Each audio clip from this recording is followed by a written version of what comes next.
এই পৃথিবীতে আমার আপনার সবচাইতে আপন মানুষ হলো তারা, যারা আপনার মৃত্যুর সংবাদ শোনার পরে হাতে কুদাল নিয়ে মাথার মধ্যে উড়া নিয়ে আপনার জন্য কবর খুঁড়তে যাবে, আপনার জন্য কাফনের ব্যবস্থা করবে, আপনার জন্য গোসলের গরম পানি রেডি করবে, আপনার জন্য বড়ই পাতা আনতে যাবে, আপনাকে গোসল করানোর জন্য সরঞ্জাম তৈরি করবে, আপনার জন্য মসজিদ থেকে খাটিয়া নিয়ে আসবে।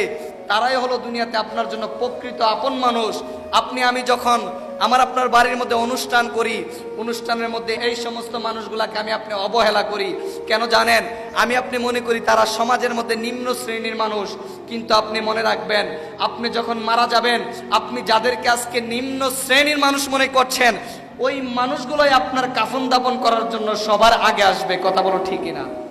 কিন্তু যারা উৎকৃষ্ট শ্রেণীর মানুষ আপনার দৃষ্টিতে, যারা উৎকৃষ্ট শ্রেণীর মানুষ, তারা এতই ব্যস্ত থাকবে, এতই ব্যস্ত থাকবে, এতই ব্যস্ত থাকবে, তারা আপনার জানাজাতে শরীক হবে না। কবরে যাওয়া তো অনেক দূরের কথা, অনেক পরের কথা, কবরে তো অনেক দূরের কথা, কবরে যাওয়া তো অনেক বিশাল ব্যাপার।